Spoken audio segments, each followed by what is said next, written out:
I'm Kate Bryan. I'm the new fair director for Art15, which is London's global art fair. Thank you all so much for being with us this morning on this very cold January morning, very frosty. I'm delighted to say that when we open the doors for the third edition of the fair, our new dates mean that we'll be in May. So I can't promise you sunshine, but I'm sure that we won't all be wearing our scarves then. I'm delighted this morning to be joined by all these brilliant minds from across the world. They're going to be talking about the global art landscape, who's collecting what, where, and I'm sure that question is almost impossible to answer, but actually it will raise lots of interesting dialogues. We'd love to have questions from you at the end. Philip Dodd will be chairing our discussion this morning. Philip is also the chairman of our International Advisory Board. He's going to be talking with Sunhee Kim, who's the director of the Daegu Museum in Korea, and Tim Marlow, who is the director of artistic programs at the Royal Academy, and the wonderful Christopher Phillips, who joins us from New York, where he's the director for the International Centre of Photography. So we'll leave you guys to have a conversation. I'd also like to point out that we've got some sort of friends of the fair, people who are working with us on excellent projects. Kathleen Soriano's here. She's going to be curating an exhibition. There she is. She's going to be curating an exhibition for us, which is a sort of curatorial inquiry as to notions of freedom globally. So how artists express their creative freedom, their sexual freedom, freedom of speech in the global landscape. And that exhibition is called Freedom Audit. And Valentina Foy, who's just over here, and she's going to be running a digital art commission for us called #IRL. And she's got lots of interesting new developments, which we're delighted to have at the fair, which is pretty unprecedented to be having an internet commission in the middle of an art fair. And Harry Gould is also with us this morning, who's recently joined us to lead on our VIP strategy. He's just over there. So I'll leave you to it. I'm dying to hear what you have to say, and we'd welcome your questions at the end. Thanks. Thank you. I do wish people who introduced us wouldn't generate such high expectations at this time of the morning. All these brilliant minds. I'm not sure any of us feel quite brilliant in this kind of a freezer that we've entered. But anyway, we're grateful for Delfina. I meant the freezer outside rather than the freezer inside. Let me say 2 or 3 things before I open it. There was a piece last year in the New York Times by Harlan Cotter, which I liked very much. I mean, he ferociously attacked American museums for telling the same old Western art story. And he said, actually, you need to transform that story because actually we now live in the globalized art world. Now, my view is Harlan is right, but writing that is very, very difficult. Because, I spend a week a month in China, but, I don't know what's going on in sub-Saharan Africa. I don't really know what's going on in the Middle East. How can I know what's going on in Greece and Italy? Never mind, as it were, even what's going on in London. So it strikes me that part of the interest of art, of this art fair, of what now is Art15, it's an attempt to come to terms with actually staging an art fair that is genuinely global. When art fairs began, I used to joke to myself that they were all NATO fairs, North Atlantic Treaty Organization fairs, really, Western European and North American. None of them are now, but all of us are now struggling to make sense of this world. And that's what I want us to talk about this morning. Frank Albach, a wonderful English painter, once said, painting is not a natural activity. It's not like spitting, nor is looking at painting. So pardon me, when I go to Korea, I saw a wonderful show in Seoul of 70s Korean minimalist painting that looked in a way like Sean Scully's minimalist painting. But I know its meaning is radically different from that I wanted to impose on it as a Westerner. And there are 2 Lu Weis in the world, one represented by White Cube, the other a slightly older Lu Wei. The truth is, the Chinese collectors all adore the older Lu Wei, the 1965 one. The West likes the 1972 Lu Wei. Now, is this a question just of different judgment? Is it a question of some judgment is better than other judgment? I just think it's a really rich and complex area. And of course, the entry into the market of new collectors, raises the question, how does this change? the art market. The great thing about being chair of these occasions is I throw up all these questions and I don't have to answer them.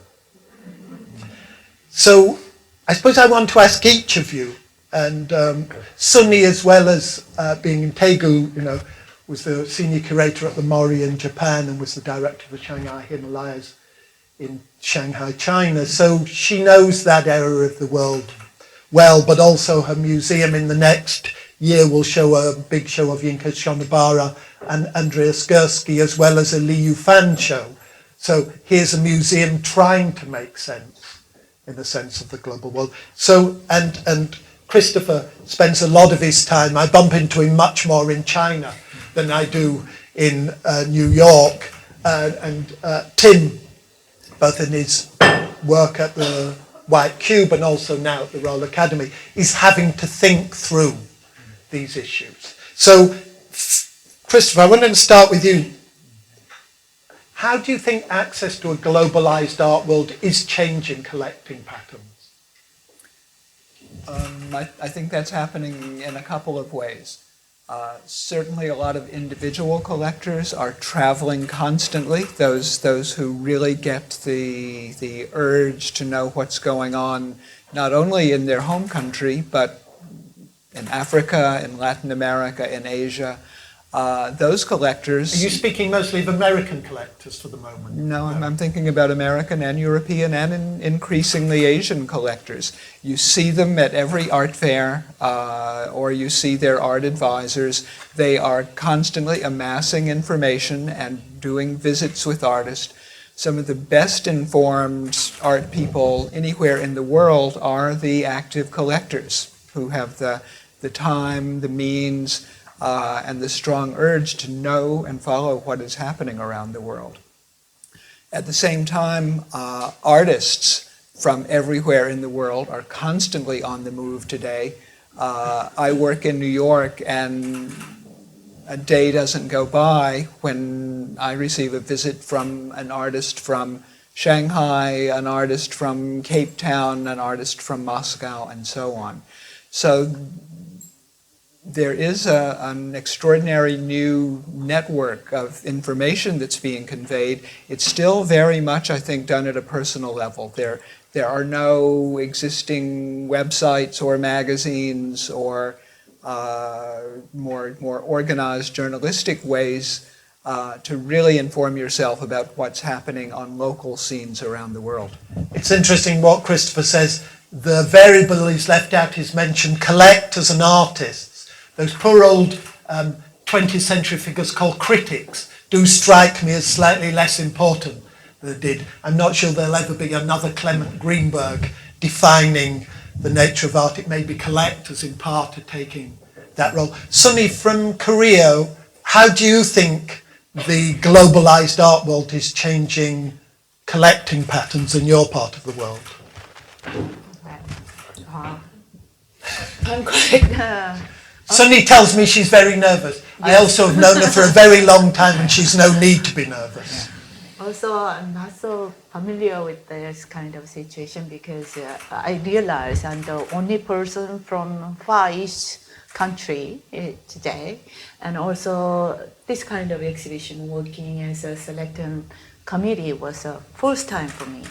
So it was, in a way, it was very interesting, exciting to learn a lot of things, to see the bigger picture of art world. To answer his question, I'm not so sure, but Asian countries, including Japan, Korea, China, this kind of current art market or the system, we just barely joined, kind of. Yeah, the Japan is most developed country in terms of art as well, but the first modern art museum was just 50 years ago, and mostly Korean museums. It's the longest 35 years, 10 years. Ours is just 3 years old. Anyway. But Korea, Japan, and Taiwan is much more stable than other side of Asia. So Asian art, it's so hard, but the museums, it's just new thing. It's every year we have new museums, new galleries. In terms of collection and the collector culture, it's been only a couple of decades. But however, it's growing really fast. And artists, in a way, collectors' taste, I can say some of very smart artists from Asia who can speak English can survive international art world. However, we have plenty of great artists still unknown in terms of Western countries. So I really appreciate Philip Dodd because he's bringing, bridging Asian art and also Western art. We still have, I feel like, lots of gaps still. And collectors in China, Korea, there are certainly very good collectors as well. However, the most new collectors, their taste is quite different. They collect by the name, like as a Brand. part of, brand, like a Chanel, Hermes. So we like big names. Korean collectors, they go. And because of Korea or South Korea's relationship with America, when you look westwards, do the collectors mostly look to America rather than Europe? Right. So I feel like we still have to, go close, more to get to know more in a way. All right. Well, we'll come on how to do that later. Tim, from your new perch, what does it look like? A great relief. It's interesting because, historically, so much of what we observe, there's precedence for it. Big collectors have always collected big names. There have always been collectors who like to discover new or the young. And it's a truism to say that the art world is bigger than it's ever been before, because there are more people in the world than ever before, and there are more people making art than ever before, and there are more people, by definition, therefore, collecting art than ever before, and there are more museums than ever before. But I do think that it's the globalization is the key point, and it's our attempt reductively to put some kind of umbrella on it all. But without stating the obvious, but sometimes it's useful, there isn't one art market, there are many. There isn't one approach to art, there are many. But it is interesting that collectors and the artists that tend to resonate internationally tend to subscribe to, broadly speaking, similar things. So you made the point, Philip, that you see a show of 70s Korean minimalism. It doesn't resonate in the same way with you that it does for others. But actually, one of the points why art from all sorts of different parts of the world, one of the reasons why it does start to develop international or global market potential is because it has that resonance.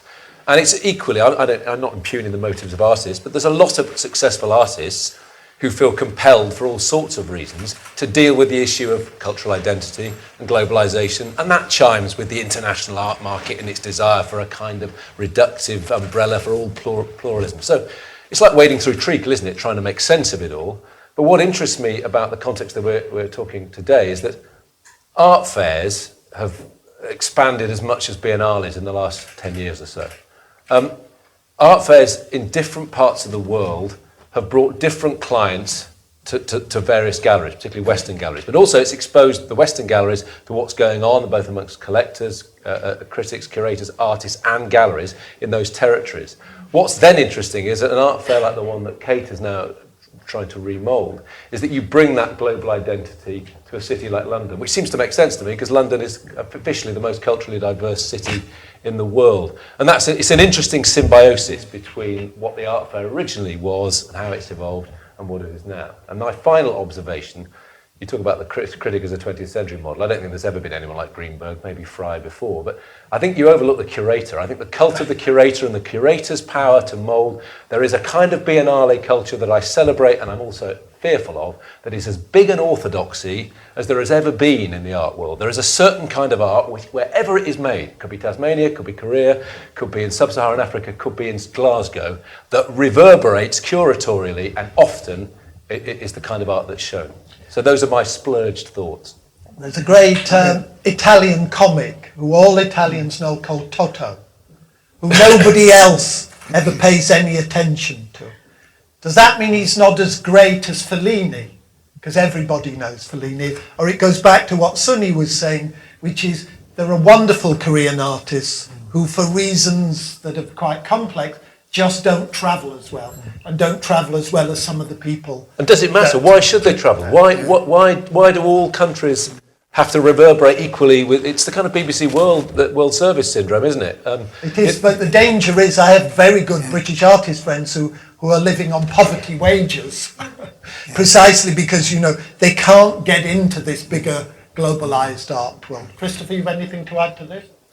I would echo what Tim just said. I think the world is a patchwork of different art markets, and I think it's very possible, and I've seen it happen many times, for artists to have very successful local careers without ever reaching the global international stage, and I think there's nothing wrong with that. I think especially in France and Italy, you have a really strong support system for artists who are really deeply rooted in local cultures. So Toto lives and is much better than Fellini, which was always my view of these things. Because we only have half an hour, so I want to move on now.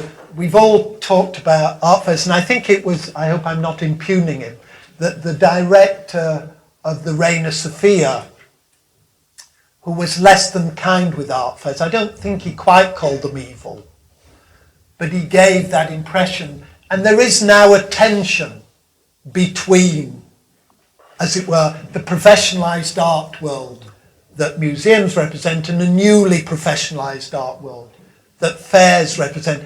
Christopher, what do you think might be the, as it were, the developing relationship between, I suppose, what one would call a public sector economy and a private sector economy?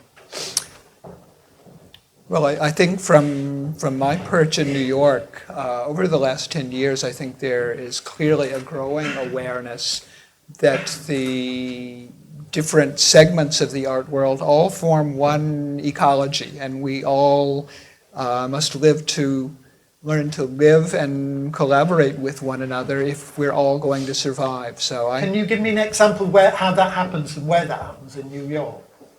I would say, for example, every year when the Armory show opens, there is usually a lavish benefit reception with the proceeds going to support programs at the Museum of Modern Art. Sunhee, what about you? What is the relationship between the art fair and the museum culture in Asia, and particularly in Korea? Well, in a way, museum system, mostly public museums, are still struggling under the kind of government censorship control things. However, some of successful galleries are really good. I have to confess this. I'm very proud being a museum director, curator for a long time, because we don't care the business or whatever. We try to bring up the good artists. However, the galleries with the capital, they have money, much more than money than museums. In a way, they do really well, because you talked about Korean monochrome artists.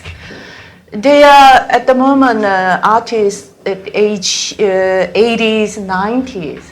It's all so far unknown. However, a couple of years ago, thanks to the Japanese monohwa movement revival, monohwa movement in Japan was 1960s.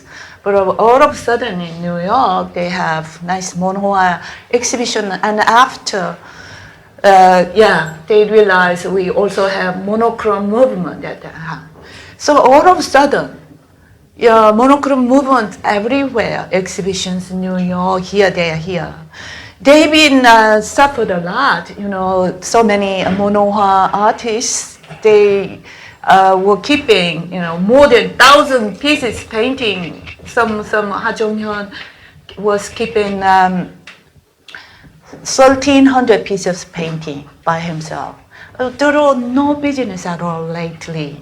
However, the Western country is so powerful. Certainly, I see without museums in Asia, no power. But certainly, I feel like galleries has more power, more influential, and especially in New York galleries, maybe London galleries as well. Yeah, something like I feel like there's a power behind the scene, stage. Yeah. I got into trouble when I gave a talk at Tate Britain, and of course I should have kept my mouth shut. It was very stupid of me.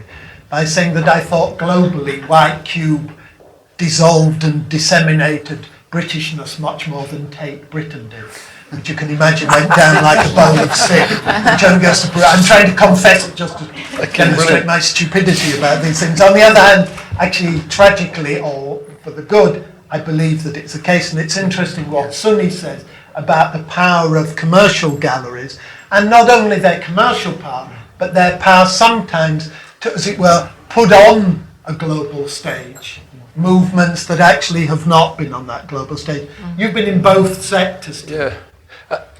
I think there's a different kind of power in each, but I think the financial clout and power of commercial galleries is there. And the best commercial galleries know that in order to work with the best artists, you have to serve their interests first. In other words, if you don't have a medium to long-term view that works in the interest of artists rather than the short-term gains of the galleries, then you don't work. So one of the things that galleries do is try and find interesting places where they can attract artists that they want to work with to exhibit. And the other thing is the quality of space and so on, which of course is traditionally the domain of the museum. But a lot of the commercial galleries now have spaces that are as good as museums. But I think there's something more invidious to talk about in this respect. Don't worry, there's no great revelation here. The commercial art world is nowhere near as nefarious as I thought it might be. I thought it might be more glamorously so, but it's not. But it's curators purport intellectual and cultural independence, and I believe that they believe that that's what they have. But many institutions, and certainly biennales, are working increasingly with artists whose galleries are able to part fund those projects. Now that's just pragmatic. If you're open about it, I have no problem with it. I think galleries should be supporting their artists in that way. But the question is, when a curator is devising an international biennale, consciously or even just subconsciously, how often is he or she working with artists who it is known they'll be able to get support for? Because it's almost not even asked for these days in biennales. The Venice Biennale used to be self-funding. Now it's a kind of, this artist is going to do this project, this artist is going to do this project. And then a few weeks later, oh, by the way, presumably your gallery is going to pay for the shipment, the gallery is going to pay for the fabrication, will you do a party, etc., etc. And I think that's slightly more worrying. Not the funding of, major shows by major artists, a kind of multiplicity of different kinds of means of support. But the subconscious desire or knowledge that, with very little funding for a biennale, that's the way you do it. And it does bring into question why a biennale is existing if they don't have the cultural as well as economic capital to do it without that kind of support.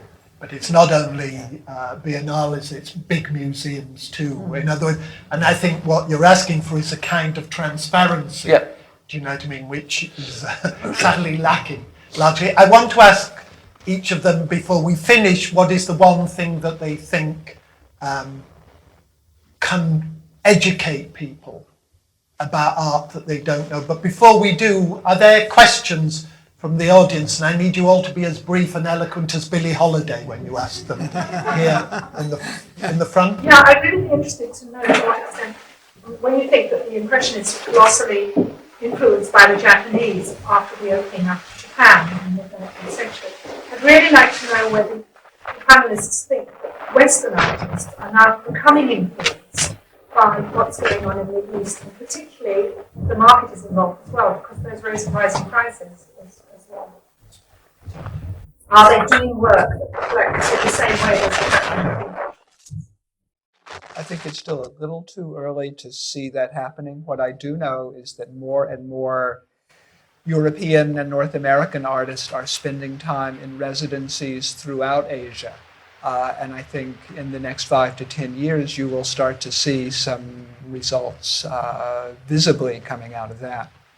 And Paul Morehouse, who used to be at the Tate and is now at the National Portrait Gallery, always says it's impossible to understand Western abstract art of the 20th century without reading it in terms of Eastern philosophy. So actually the shaping of, and you look at Mark Toby and the rest, or Motherwell, they were all studying Chinese ink painting.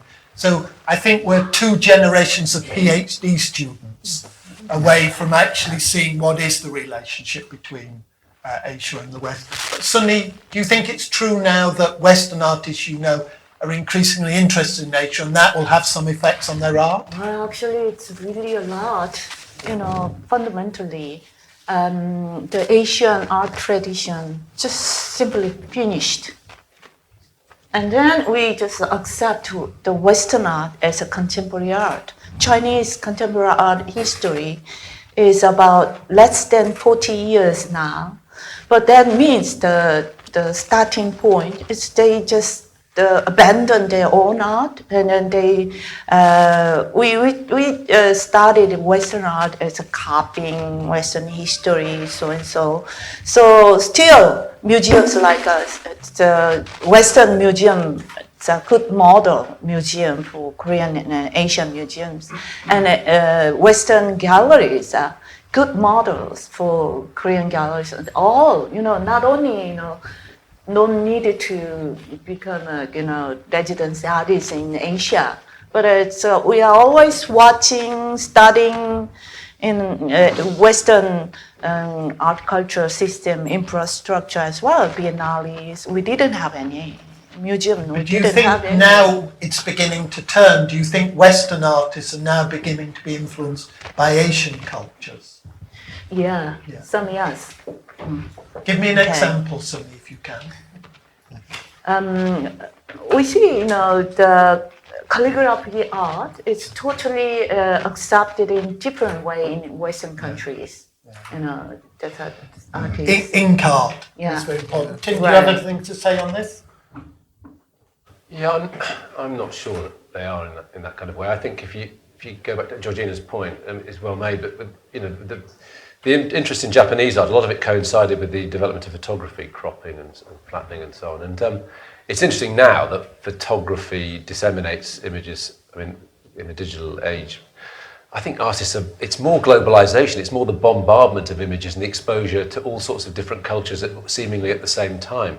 I think it would take a particular attitude of a particular artist to want to go and spend time in a different culture and reflect that culture. I think as a trend to say that Western artists are more influenced by Asia than they've been before, I disagree. I think probably in 50s America, parts of abstract expressionism were probably more influenced directly by Asian culture then than certain artists are now. But I think the idea that all artists are potentially open to what is going on all around the world is true, and I think it's less actually a matter of what they take on board. I think it's often a matter of what they need to filter out. I think that for artists, I think it's the bombardment of imagery and culture that's a problem rather than the absorption of it. Okay, there are 3 or 4 questions. I'm going to take all of them one after another, and then people can respond to them, because we're a little like Cinderella. I think we all disappear at a certain time. There's one towards the back, I think, there. Yeah?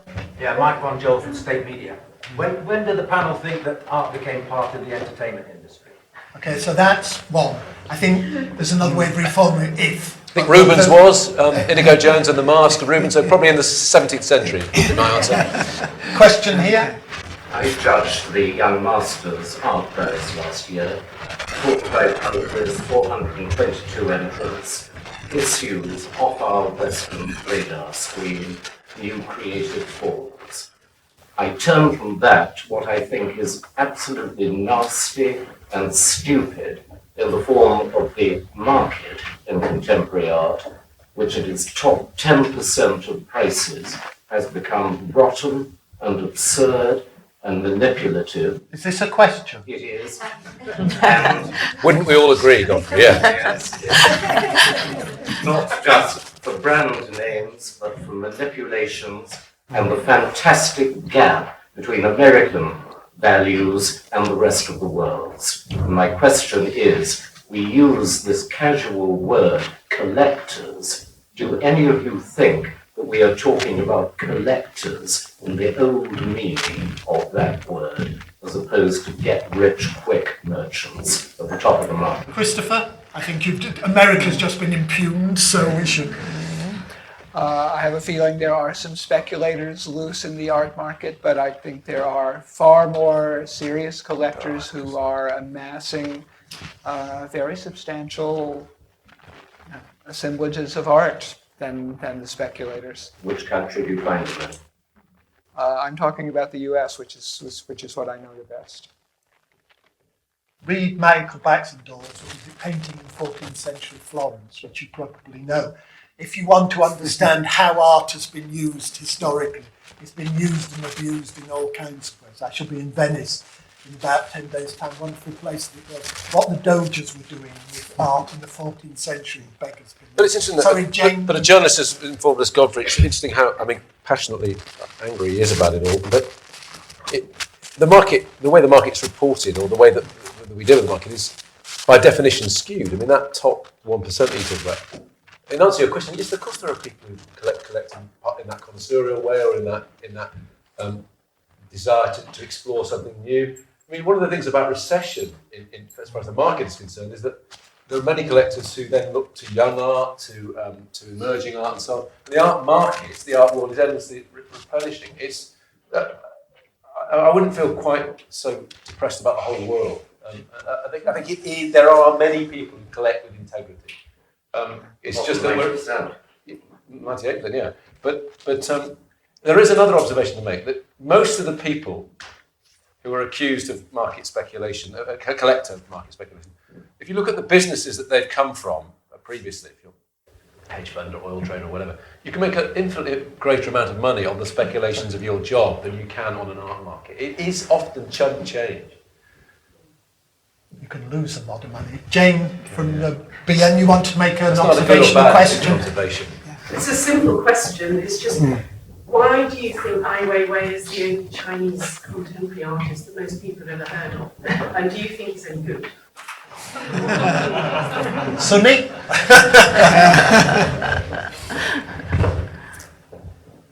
Ai Weiwei. Yeah. Why is he largely the one Chinese artist that people have heard of? And then, is he any good? I think I love Ai Weiwei. I used to have his solo show in Shanghai a long time ago. And Ai Weiwei is really important. In a way, Ai Weiwei, already quite isolated from Chinese art world. And his father was the great poet, kind of against the nationalism, and his family survived torture or something like that.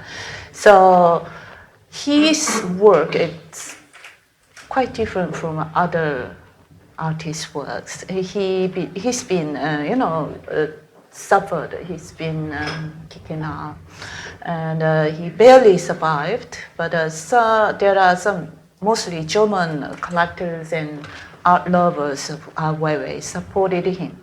And this kind of, from the German supporters, Chinese government cannot kill him, it cannot do any bad things on him. But is he a better dissident than an artist, is my question. Is he a better political figure than he is an artist?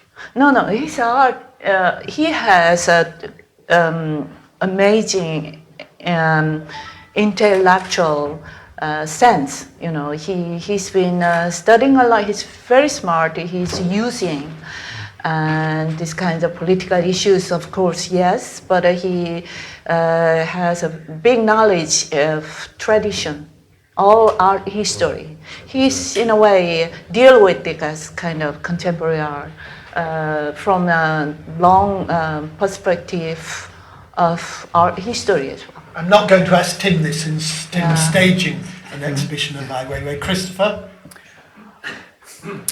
I've known Ai Weiwei for about 16 years now. I met him when no one had heard of him outside 10 or 15 art people in New York and Beijing.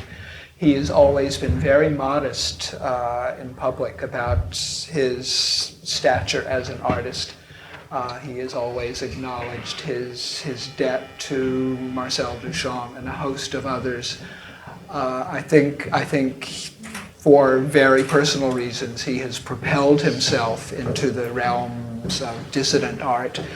And he really trained himself extraordinarily well to do that. I can remember when he decided that he had to be able to talk on CNN with Christiane Amanpour, and he spent 6 months learning how to do that fast-paced back and forth banter in English, which is not his native language, and he mastered that, and that kind of preparation to take on the global media world accounts for the fact that he's still virtually the only Chinese artist that most people have heard of. Do you want to add anything as a footnote?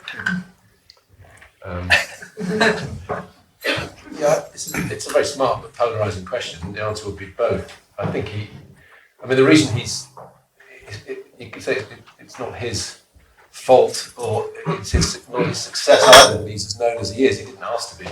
He didn't ask to have his basketball confiscated. He didn't ask to be beaten over the head and have a brain hemorrhage. And he didn't ask continually to be subject to the Western media initially. Whether or not he wants to campaign more now is a kind of moot point. I hope he does in a way. But I think he's so because if you ask the same question, why are David Hirst, Tracy Emin, and David Hockney the only British artists that are household names? There are many Chinese artists known in the art world.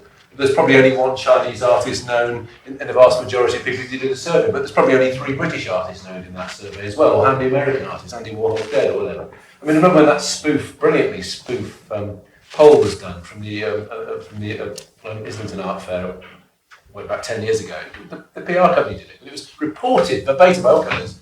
They said they'd done a survey of people coming out of the art fair, and the best known artist in Britain was Rolf Harris. And there it is. Well, Rolf's known for other things now. We have discussions about that. But this is a flagrant plug, and I might as well confess it. The reason why we're staging an Ai Weiwei show at the Royal Academy next September is because he's one of the best known artists in the world, but his art is nowhere near as well known as it ought to be. He's never had a major survey show in a British institution, so come and make the decision for yourself with the others.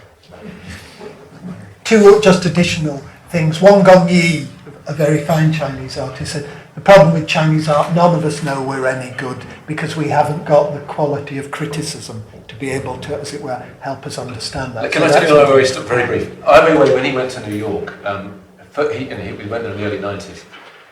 I think he was at the Cooper Union, but whichever art school he was at, the first day he went in, his teacher was Sean Scully. And he tells this story that when Scully came into the room, they were all asked to start painting, produce something so it could be a kind of quick crit.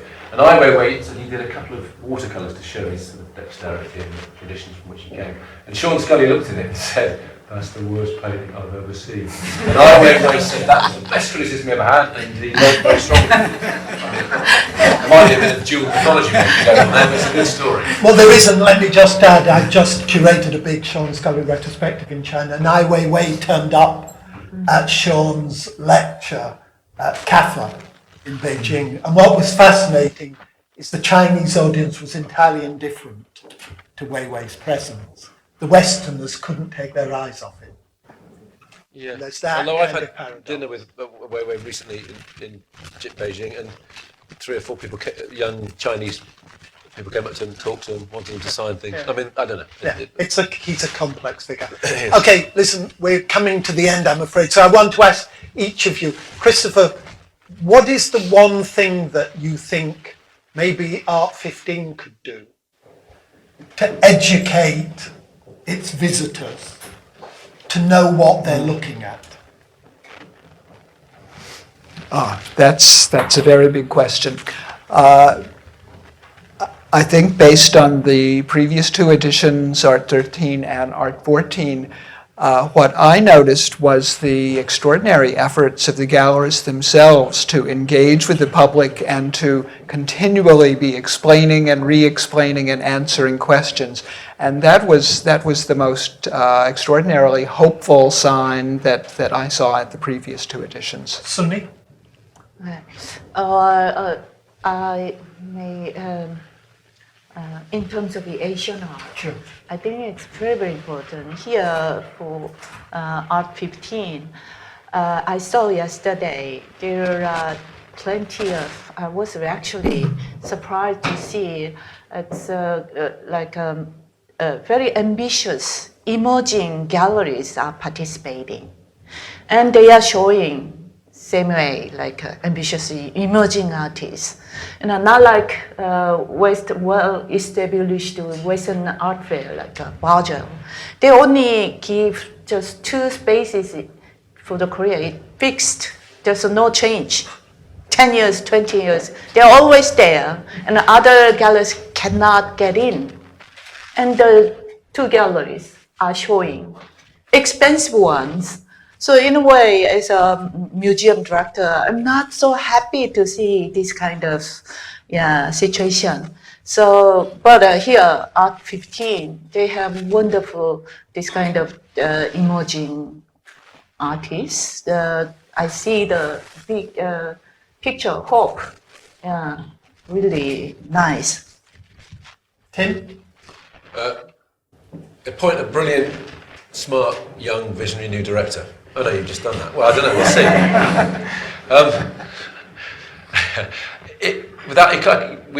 There's rules pertaining to selection processes, but what interests me, I can give away subtly, is the smart way in which galleries are being encouraged to think about their presentations.